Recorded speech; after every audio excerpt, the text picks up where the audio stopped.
ब्रेकनंतर super prime time मध्ये आपलं पुन्हा एकदा स्वागत. कॉकरोच जनता पार्टीच्या आंदोलनाला सर्वात मोठं यश मिळाले. केंद्रीय शिक्षण मंत्री धर्मेंद्र प्रधान यांनी राजीनामा दिलाय. नीट पेपर फुटी प्रकरणाची नैतिक जबाबदारी स्वीकारून प्रधान यांनी आपल्या पदाचा राजीनामा दिलाय.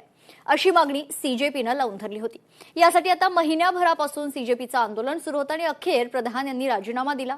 धर्मेंद्र प्रधान यांच्या राजीनाम्यानंतर सर्वच विरोधकांनी हा त्यांच्या आंदोलनाचा परिणाम असल्याचा दावा केलाय. पाहूयात.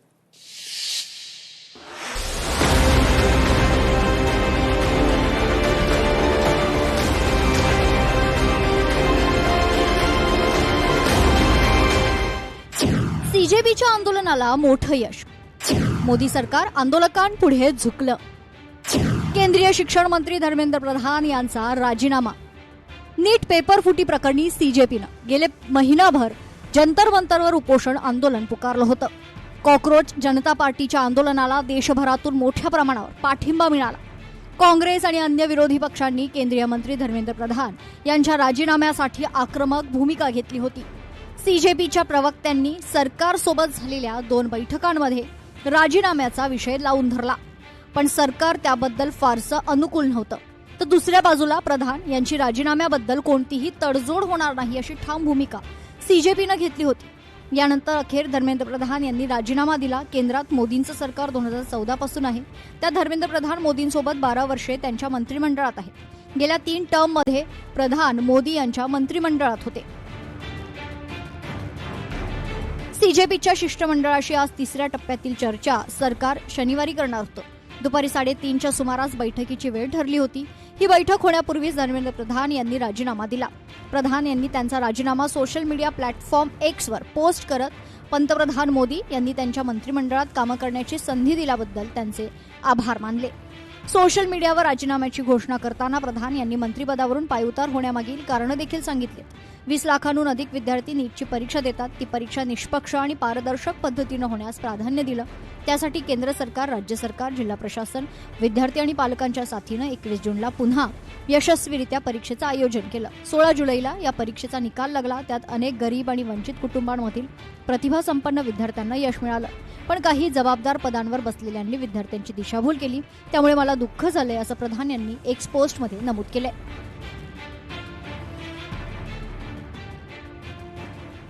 प्रधान यांच्या राजीनाम्याच्या घोषणेनंतर सीजेपीचे संस्थापक अभिजित दिपके यांनी या विद्यार्थ्यांचा आंदोलनाचा विजय असल्याचं सांगितलंय.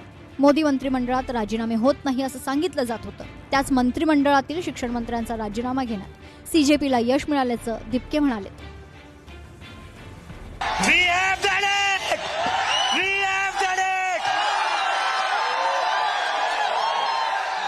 धर्मेंद्र प्रधान ने रिजाइन कर दिया है.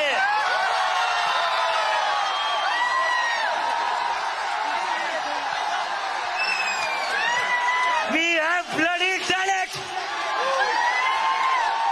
क्या कहते थे ये? क्या कहते थे? इस सरकार में इस्तीफे नहीं होते. क्या कहते थे? इस सरकार में इस्तीफे नहीं होते. दरम्यान सीजेपीच्या आंदोलनाला यश मिळाल्यानंतर विरोधकांनी सरकारवर टीकेची झोड उठवली आहे. अन्यायाविरुद्ध ठामपणाने उभं राहून सरकारला नैतिक जबाबदारी स्वीकारायला भाग पाडणारा हा लढा लोकशाहीच्या ताकदीचं प्रतीक आहे. हा देशातील युवा शक्तीच्या एकजुटीचा मोठा विजय आहे. धुरळांनी हुकुमशहाला झुकवलेलं आहे आणि ज्या तरुणांना झुरळ म्हटलं त्यांनी सुद्धा लक्षात ठेवलं पाहिजे की आपण केवळ खुर्चीत बसलाय म्हणून डोक्यात माज गेला असं वागू नका. देशातली युवा शक्ती ही जर का एकत्र आली तर काय करू शकते त्याची झलक आहे. हमारे देश के युवाओं को, जेनजी को बहुत बधाई. बहुत खुशी की बात है. आप लोगों का संघर्ष रंग लाया. धर्मेंद्र प्रधान को अल्टीमेटली इस्तीफा देना पड़ा. ये पूरी डेमोक्रेसी की बहुत बड़ी जीत है. हमारे देश में लोगों का जनतंत्र से भरोसा ही उठ गया था. लोगों को लगने लगा था कि सरकारें सुनती नहीं है. इतना बड़ा संघर्ष हुआ और अल्टीमेटली सरकार के अहंकार को झुकना पड़ा, जनता के सामने झुकना पड़ा. ये बहुत बड़ी जीत है, पूरे जनतंत्र की जीत है, डेमोक्रेसी की जीत है। अखेर धर्मेंद्र प्रधान यांना राजीनामा द्यावाच लागला. मात्र त्यांच्या राजीनाम्याने हुरळून जाण्याची आवश्यकता नाही. ज्या विद्यार्थ्यांवर जे गुन्हे दाखल झालेले आहेत या आंदोलनाच्या दरम्यान, हे सरसकट सर्व गुन्हे खारिज केल्याशिवाय आम्ही स्वस्थ बसणार नाही.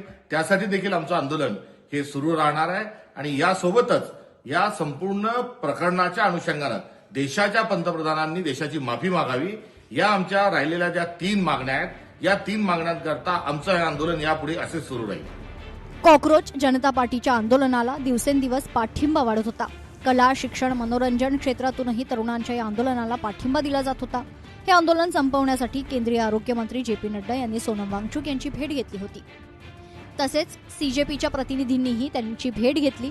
वांगचुक यांच्या मागण्यानुसार कोणत्याही आंदोलक विद्यार्थ्यावर कारवाई करणार नाही, सर्व गुन्हे मागे घेऊ असं केंद्र सरकारनं सांगितलं होतं.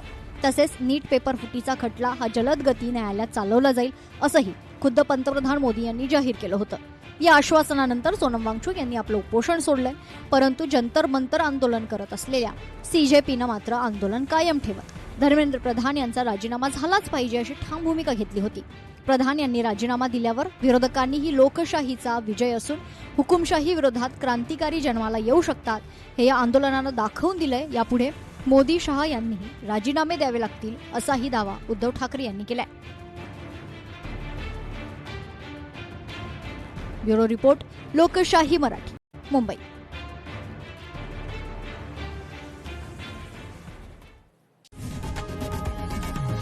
लोकशाही मराठी ऐका, पहा, जागरूक रहा.